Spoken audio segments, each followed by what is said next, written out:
In this episode, we're going to be discussing tips and strategies for trail camera success. Mossy Properties, where outdoorsmen find their favorite place.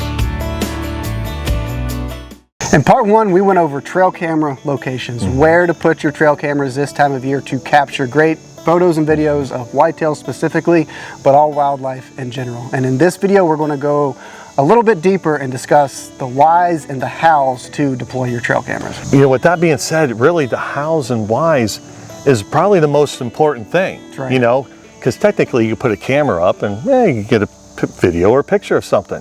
But how you go about doing it, for example, what time of day? What time of day is usually the best time to put your trail camera up? Because when is wildlife most active? Early morning, late afternoon. Yeah, so do you do it in those time periods? It would be unwise to do it during those time periods. Right. Exactly. So right there, time of day, and how something simple like that will really dictate whether you have success or not. Right. It sounds so simple to say, well, deer are moving early afternoon or early in the morning, so I'm gonna put my trail camera up during the middle of the day. Obviously, like if you go in, think of deploying your trail cameras just as you would hunting. Very similarly. Yeah. You want to access the area when deer aren't going to be there. Yeah. Middle of the day when deer are all food or bedding, or all food sources are in bedding areas. It's hot, wildlife is moving less that time of day. You can get in quietly and put up your trail camera and get out, and more times than not, deer are going to walk by that camera that afternoon or the next morning without having ever known you were there. Yeah, and you mentioned one thing, that's access. Do we, you know, for some simple reasons, do we go way deep in the woods to put our camera? Well, yeah, some such situations will dictate whether we do that. But most times, you know, they're at water holes, food plots, very accessible, in and out, whether it's on a side-by-side, your four-wheeler truck, or you're packing in to go, you know, that rough location. But access, think about, as Cody mentioned, pretend like you're going to your tree stand almost. Right. You know, think about time of day, access, and that will dictate whether success. It's little things. Right, and really kind of dig a little bit deeper and think of the trail camera that you're checking and where it is. For example, if it's on a food plot, then you can, and it's a situation where deer are used to the sound of your truck or your side-by-side or your ATV, drive right up to it. It's a sound they're accustomed to. They're used to the scent from the tire or maybe the exhaust from the machine. And they'll be more accustomed and less bothered by the sound of the machine and its scent than human scent or foot traffic. But if you're going deeper into the timber where it's more difficult to access, or you're not taking a side-by-side or a four-wheeler as often, that will booger deer more than if you were to sneak in more quietly on foot. Absolutely, because I know we have footage of those deer, you know, reacting negatively to a four-wheeler tire. Right. You know, it's like, whoa. So think about that. Pretend, like Cody said, that's a good way of looking at it. Pretend that you're hunting, you're going to your tree stand. So think, it's little things. Since we're talking about hunting, treating it like hunting, so what do we want to think about that? Our scent. That's right. So you wouldn't think about scent control being a priority when you're putting out your trail camera, but especially for whitetails, more specifically older age class bucks, if that's what you're hunting and that's what you're trying to get pictures of, that nose of theirs is their first line of defense. And if they detect anything out of the ordinary that alerts their brain that this is a person or this is danger, they are going to avoid that area for a long time. You're not going to get a picture of them. So scent control is top of the line on the list of priorities. And with scent control, you can go, you know, your basic, or you can go just crazy. Right. Latex gloves, rubber boots, scent away spray. But what Cody, the big take-home message here is what Cody was saying, is that, you know, time of year will dictate scent. This time of year, September, August, July, June, going backwards. You know, deer are nuts, they're just kind of just doing their thing. Right. But once their body starts changing, stranger danger.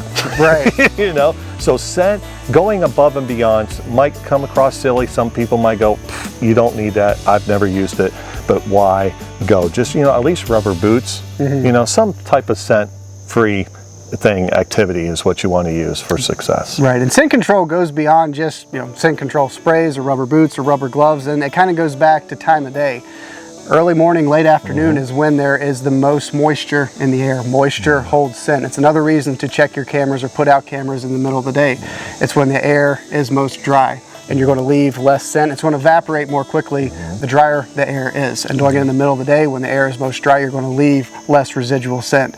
Another thing that I like to do, if possible, is to put out cameras or check them before a rain, before a significant rain, because you can get in and that rain is going to wash away the majority of your scent, if not all of it. And it's kind of like a clean slate. And if I have a time to put out cameras, obviously you can't control Mother Nature when it rains, but if I had to pick an ideal time, it would be before a significant rain event. Yeah, just again, little things to go over, access, time of day, and also scent. So that leaves us with one more that we wanted to discuss. Right. And that is positioning of the camera. And it's one thing that I kind of get a little lazy with, and I think if we're honest with ourselves, we all do. We got a spot in mind to scrape, a food plot, whatever. We know it's going to be a good spot. We're excited. We slap the camera on the tree, we walk away, and then we go through it. It's picture, picture, picture. But if you pay close attention to those pictures or those videos and the deer's behavior in those pictures and videos, they can tell a pretty telling story if you pay attention to the details. And with positioning of the camera, you have to think sometimes, are we doing more harm than good? Because we could be spooking deer specifically just by the position of the camera, as crazy as that sounds. And you go through all that steps, scent control, access, you did all your homework.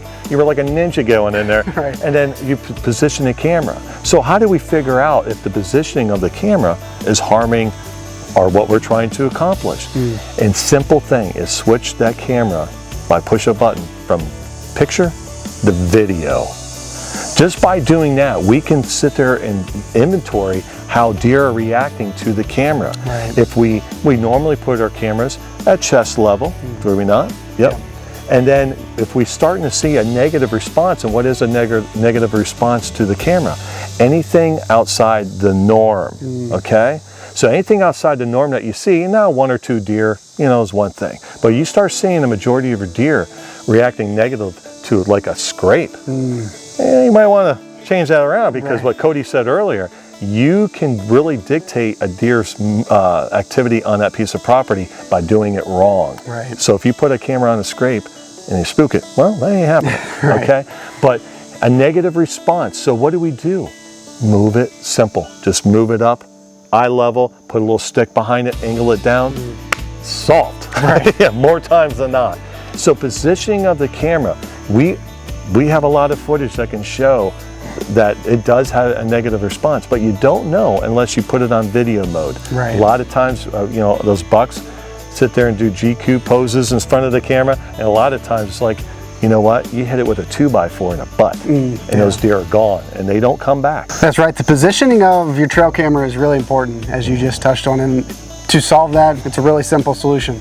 Raise the camera. The old stick behind the camera, been doing it tried and true for many years. They also make trail camera mounts that you can angle it, and it's important to remember your goals with your trail camera, because for me as a photographer, I get really into trying to get the most picturesque video, and that can be detrimental to the success of what I'm trying to accomplish as a hunter. If you're just trying to run inventory or to get pictures, you're just trying to get pictures of the deer.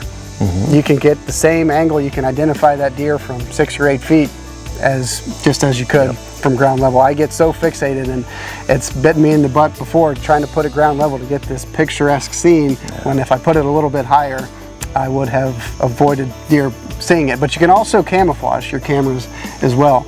Deer, they know our woods, their woods, the woods we share infinitely better than we could ever imagine. So just sticking a camera out eye level on a bare tree, bare naked in the woods, they're going to pick that out plain as day. Plain as day. So if possible, camouflage your camera. You can get creative with foliage, with branches, tuck it back in, a 3 trunks tree if you can. Anything to just make that trail camera blend in to its natural surroundings. Anything you can do to just conceal that trail camera a little bit goes a long ways. Yeah, and to wrap it up, be prepared when you go out there. Because every time we go out, we always assume that there's going to be this perfect tree that is positioned over the food plot, and they'll have this picturesque thing and all that stuff, and we go there, and next thing you know, we're walking around like a squirrel, running tree to tree, and trying to figure it out, and it's not the right tree, oh my gosh. And so be prepared when you go out there. And one trick that Cody taught me is to use your cell camera